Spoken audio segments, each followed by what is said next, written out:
Hey there guys, and welcome back to Let's Play The Legend of Zelda: A Link to the Past. So in the last episode we did a whole bunch of housekeeping stuff, actually more than anything else. And in this episode it is finally time that we get on to dungeon number 2 of the Dark World, which happens to be down here by number 7 on our flight path. However, our water level has been raised back up, so we're gonna have to go to the Dark World and lower that again. It just so happens, however, conveniently, the developers knew that you'd have the hammer from Dungeon 1, so they gave you a little hammer spot here. You can only get through while having the hammer, and a very convenient little portal to the Dark World. So I will meet you guys back at Dungeon 2 after I've lowered the water. There is no need for you to watch that again. Ooh. Alrighty guys, we are back, and we are here in Dungeon 2. Now that we have raised the water level, we could go there already. However, this little ladder was inaccessible previously, but now that we've raised the water, we can finally climb up in here and murder some things. Yeah, did you see that? And in murdering all 3 of those things, we got ourselves a small key, which allows us to continue. Where? Oh, I see a little bombable wall down here. Let's see what's in here. I'm not sure where things are in this dungeon, super. Oh, here's a little treasure chest, though. Appreciate that. Ah, the map. Okay, well, screw what I was just saying. I now have the map and I know everything. Okay, first floor does not have very much going on there, I see. Just pretty much the entrance and then one little floor off to the side. Time for you guys to die. Ooh, a heart. I didn't need the heart. I was already full on hearts.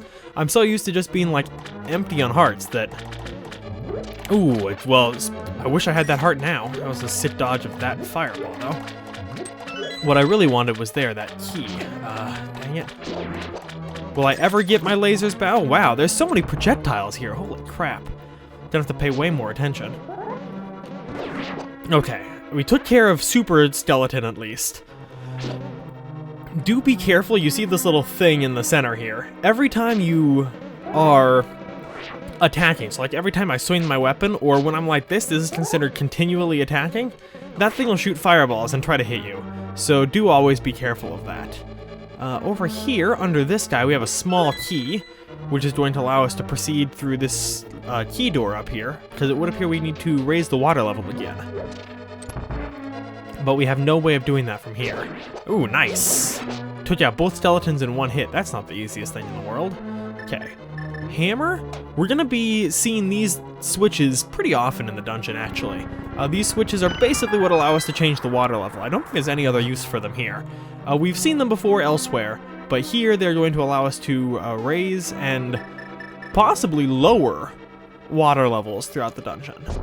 Ah, that was gonna be so cool too, except it was only gonna be slightly cool. It wasn't actually gonna be so, wow. I received my bomb and 5 rupees for my troubles, and I lost a heart in the process. I would not consider that to be a good trade. Okay, well that was ineffective. What is here? Well, lots of enemies. Okay, avoid all those. Oh, I see the big chest. So that's something to be, we ought to be looking out for the big key so we can get that. Other than that, I don't see much. Oh, okay, so here is a room. Ooh, a heart. I like hearts. Oh, I wanted to kill that guy and hope for a heart. We're gonna wait. Always be on the lookout with these holes in the ceiling or whatever. I don't know exactly what to call them properly. But enemies will spawn from there and butt slide throughout the water. Also, when you push this, a little treasure chest appears, gets us the compass, so now we have both the map and the compass. We're just missing the big key and we'll be pretty much set through the dungeon. Okay, so let's go off to the left here. Okay, this one's not locked, so that's good. The one up top is probably locked. If I had to guess, I'm not sure. That's just an assumption. Ooh. Okay, ooh. Don't like this situation. It's a bit, okay, now we're pretty good. Because of the fire bar, and then this thing, whenever I'm charging an attack or something, it makes killing the skeletons kind of iffy, actually. What is in here? Ooh, a key. Cool. That's the second time they've done something like that to us, where I just reacted and was afraid of the fireball, so I just went straight back down. That's the second time they've put a key in a very similar situation. Be careful of enemies and or other... That was close. And this one was locked, I knew it. Okay, from here, our sword should be long enough. Nice, nice hit. Let's push that. And then it is very easy. If you remember to the south of where we are right now, it might not be exactly obvious, but if we walk right through here, we could just walk along. However, it so happens that that's a trap, and you actually want the orange blocks to be down, and you want the blue blocks to be up later on in the dungeon.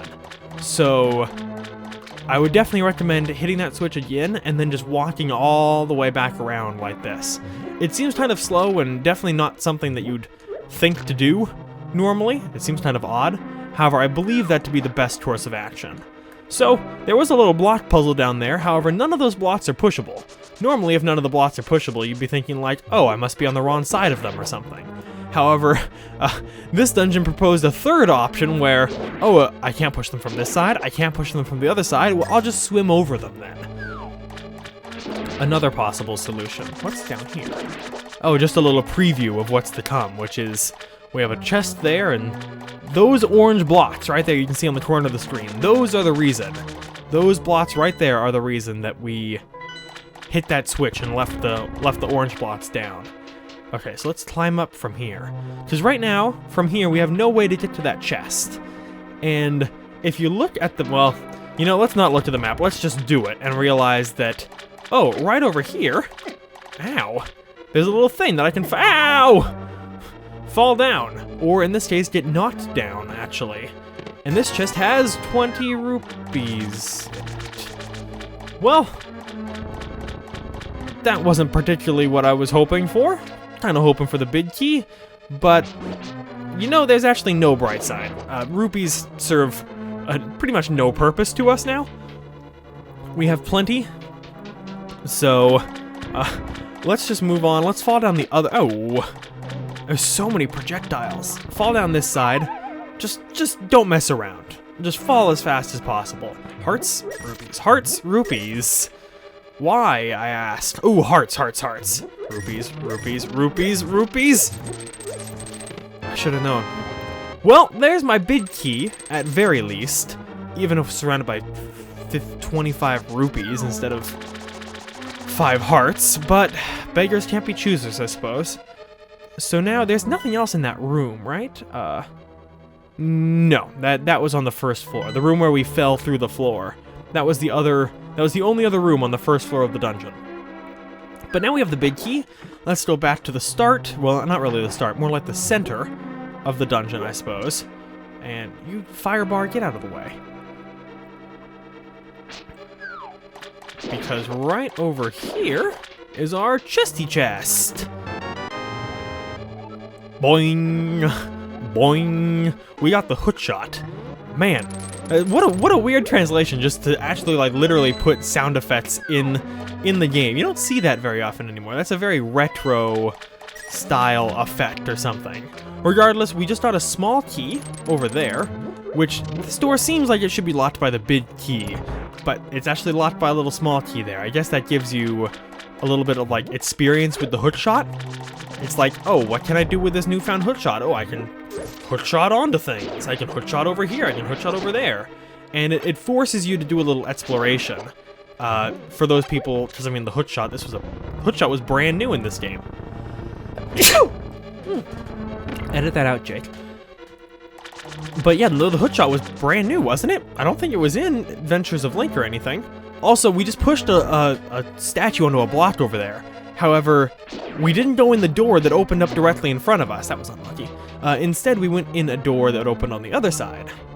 That little block actually opened both doors. If we would have gone in the other door, it would have led us to the opposite side of the switch. It would have led us here. And then we'd be like, we can't get on the other side of the switch, and Link is incapable of pulling it. And we would have been screwed. But now we can actually make it through. Oh, that was a good little heart, though I'm running out fast. What is left? What's down here? Ow, how did I get hit by that? I was sprinting through that. Ooh, stuff. Hearts? Hearts? Fairy? Rupees? Fairy? I don't think I've ever actually seen a fairy in a chest.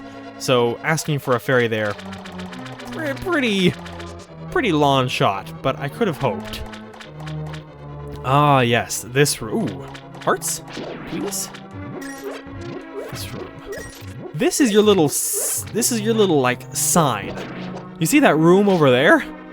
Well, there must be some way into that room, right? But we walk over here, and there's no entrance. There's no more doors. And if you hadn't seen that little preview, you would never think to do that. Where you just walk directly through the waterfall. That made sense. But I actually quite like it. I think it's a pretty cool touch. A very, like, clever little thing. A little doorway hidden by a waterfall. Let's try to take out this blue guy. Yeah! Ooh, hearts? Bomb, but I'm full. Are those hearts back there, I wonder? I saw like 10 skulls. Get up there, sweet. Ooh, a little key. Really? Die! He won't die. Oh, rough. Well, that heart was forfeit regardless, I think. I don't think there was anything I could have done about that. He just, you can't attack them from up here. We must be on, technically, like on a different level or something. Bomb, rupee, magic? Or there was no rupee, bomb, arrow. Arrow, rupee, same difference, you know. At least I got 2 hearts in there. And then with the key, we got upstairs. Again, this should be locked by the bid key, but it's not. And this isn't even locked by the bid key. The only thing you needed the bid key for in this entire dungeon was to get the hook shot. And like most Zelda dungeons, it's a recommended strategy. You can see we can try to attack this guy, but we can't actually hit him. If you use the item that you received in the dungeon to try to dispatch the boss, likelihood is it'll work pretty well. And this does appear to be working pretty well. These guys take 2 little hits from the Master Sword. Ooh, got hit by those though. At least we had a couple extra hearts. If I would have only had 3.5 hearts or something still, that would have been a bit more tense. Ooh, we got run into by the boss. Okay, let's just try to take some while he's standing still while spinning these things around. Okay, that guy only needed 1 left because I got the 2 earlier. Let's run. Let's not push our luck. Okay, he's done. 1 more. Gimme. Okay, sweet. Sweet. What should I use to try to take out this guy? Ice rod? Oh, that worked. That worked pretty well, actually. Ow! I shouldn't be playing around. He could kill me at any moment. Okay. Oh, he sped up, I think. Please get hit. No!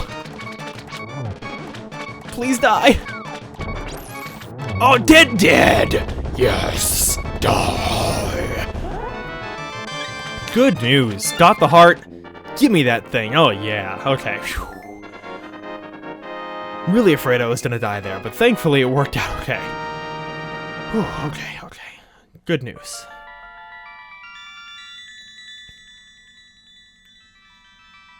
We have now saved the second maiden. Well, kind of. We don't actually, like, receive the maiden. She does not go into our inventory like the pendants did or anything. However, she is now somehow, wherever she is, capable of escaping from the monsters. So, thank God for that. Also, I never actually realized that. So, the Triforce's wish only lasts as long as the person lives? So if we kill Ganondorf, we will be able to reverse the effects of what's going on in the Dark World. It's interesting because previously we learned that, like, only the first person to touch the Triforce, only their wish is granted, right? So I guess when you kill the previous owner, quote-unquote, of the Triforce, then you become the owner, assuming that you touch it afterward. Okay, thanks for the hints, Princess. I understand completely. Let's get out of here, because we are kind of dying. Oh, thanks for the refresh. Definitely needed that. Alrighty, that is Dungeon 2 down. Oh, the music was just really quiet. I was listening. I'm like, is there no music? Either way, next is Dungeon 3, up there in the Lost Woods, where we found the Master Sword. But we will be tackling that next time on Let's Play The Legend of Zelda: A Link to the Past. So guys, until then, ooh, a heart. Thank you guys so very much for watching this. I was full on health though, and I hope you're having a fantastic day.